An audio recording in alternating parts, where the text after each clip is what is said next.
right, so I'm currently on the phone with Angie. She's another musician that reached out about the current interview series. So I'm going to go ahead and give her the chance to introduce herself. Hi, my name is Angie. Currently, I'm the drummer for a band called Saffron Dealer. Excellent. So why don't you tell me a bit about your background? Specifically, when you first found music, what made you want to become a part of it and, have a life in it? Yeah, my mom loves to tell the story that at a young age, I would always be able to whistle back any jingle that I heard, just like at a super young age. So I've always had like an ear for music, I would say.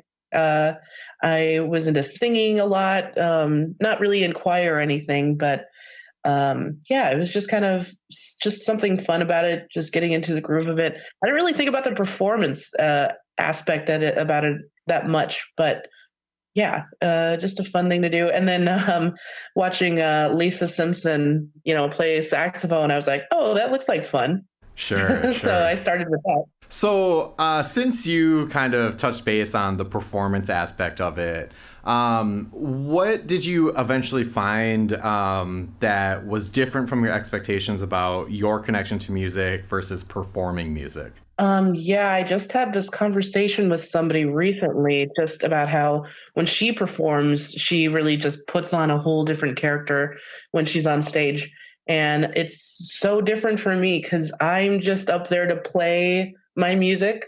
I could it could be in front of like two people or however many, but I just love playing. It's just really something fun.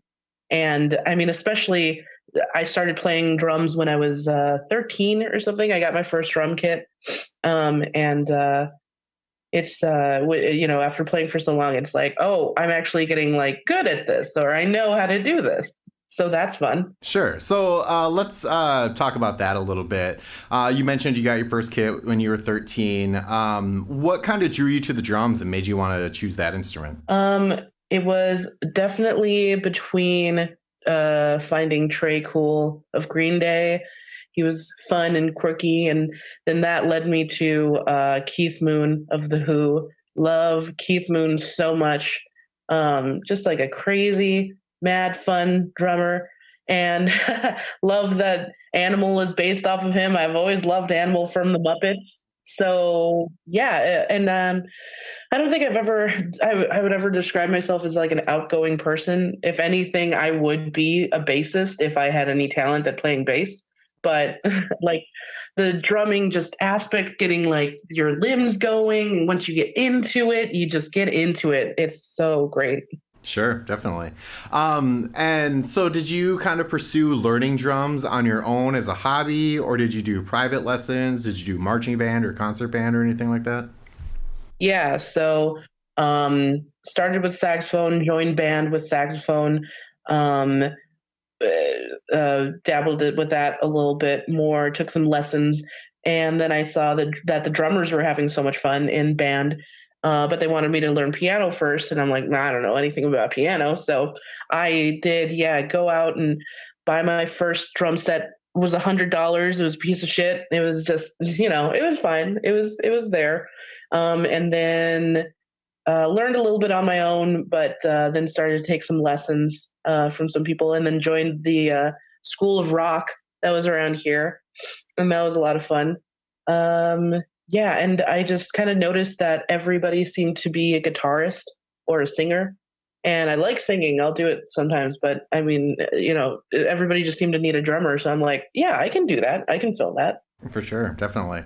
So you did kind of mention a couple bands, or specifically drummers, that kind of had an influence on you. But what did you kind of envision for the type of band or the arrangement that you wanted to participate in as a musician? Yeah, totally. I am way into punk, just punk rock, classic punk. I live in the 80s. And it started with actually, it started with jazz. And I love jazz still. Then I would listen to like smooth jazz on the radio to get me to sleep when I was in middle school. And eventually my hormones kicked in and I just got like, rowdy and angsty. And I'm like, I need something heavier now. So punk I found punk, and it's, I mean, it's pretty easy. You gotta keep up with it, and that's been super helpful. Just like keeping up my endurance, building up the speed, and that's been super, yeah, great. Right now, yeah, it's a pop punk band that I'm in, and I know that my younger self would be like, "Oh, you're not in like a hardcore punk band? Wow, you're so lame." But it's so fun. So yeah, what are you gonna do? Well, there's kind of that axiom about how when you're playing music, you still have to make it fun for the audience to listen to. Otherwise, what are you doing, kind of thing. Yeah. Excellent. So, before we get to the band that you're currently in, did you go through a couple different iterations of different bands and trying out with different people, or is this the first band that you landed in? Give me a bit of that story. Yeah, I was trying to remember because it's been a couple. Started out with, I think I was in like sixth or seventh grade, and got together with this group. I think you would just call it like rock. It was so bad. Oh, just listening back onto the music. Yeah, and we played like we played a couple of shows, a couple of Battle of the Bands. So that was fun. And when we broke up, I found this other punk dude. He was a death rocker, and I introduced him to more punk stuff. And we started this three-piece, like, boy punk band, I guess. And yeah, that was really fun. Yeah, a couple of shows with that. And I think at the same time, I started this other thing, which was a little more folk punk ish, I guess.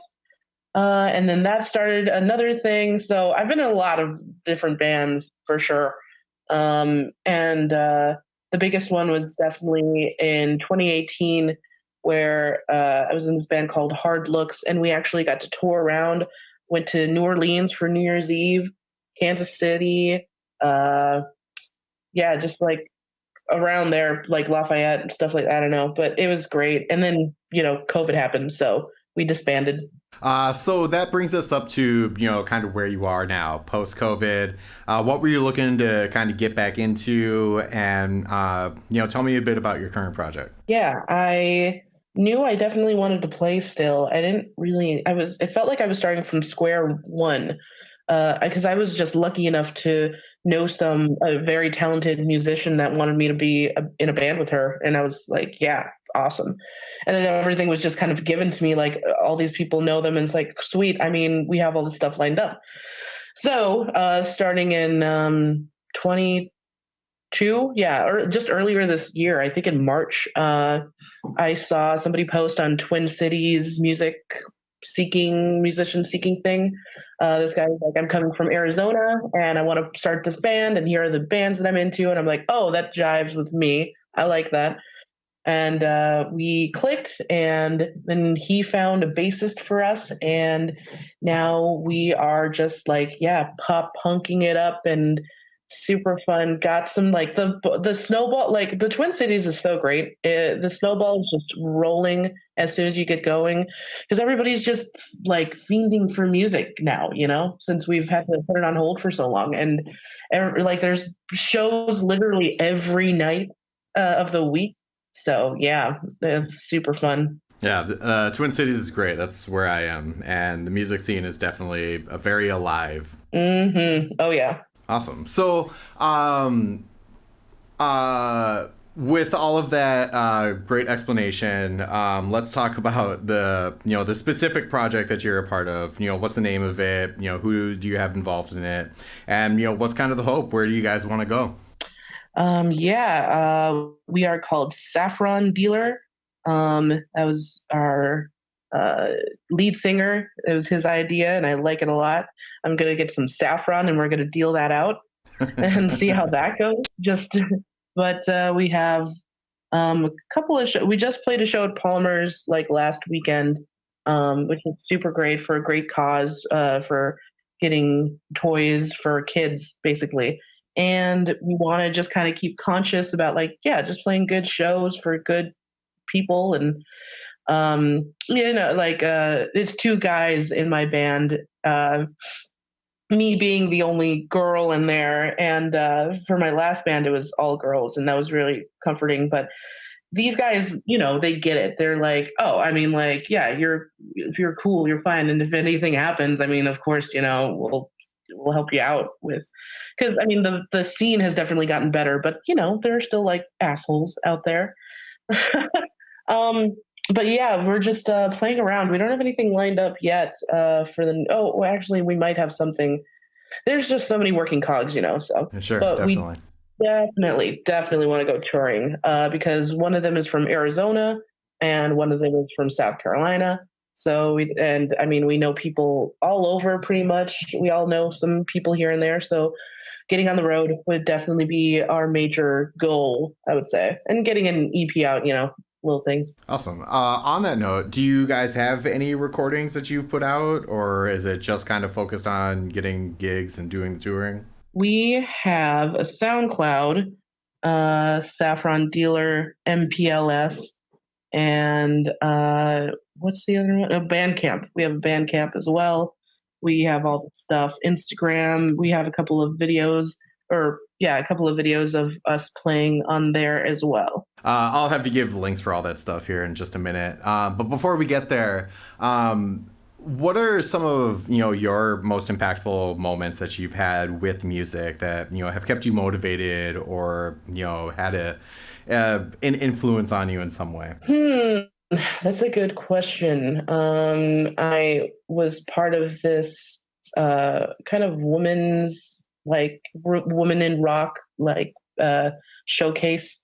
I was at, I think, Indeed Brewing, and this was kind of right before COVID happened. So it was kind of just like the last big show, and it was just a cool thing to be a part of. Um, and yeah, the first time going to New Orleans with the band, that was awesome. Um, despite being like slightly sick and like just my anxiety kind of going a little bit, it was still like a great fun time. It's like, wow, my music has brought me down here. That's awesome. And I mean, even just the last show that we played at Palmer's, like it was great being up there in front of like a good group of people, despite the weather being super, super bad and snowy and terrible. But people showed up and it was great. I mean, I'm never good at I'm never good at taking compliments. People are like, "Oh, that was so great! You did a great job," and I'm always just like, "Cool, I need to go smoke a cigarette. Thank you." Yeah, yeah. But I mean, yeah, just like a great feel good time to play. Awesome.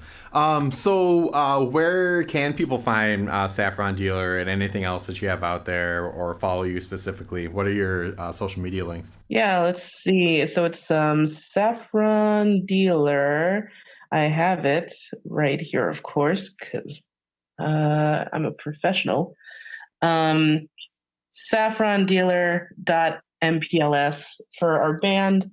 Mine is just like Angie Rash, ANGIE RASH 333.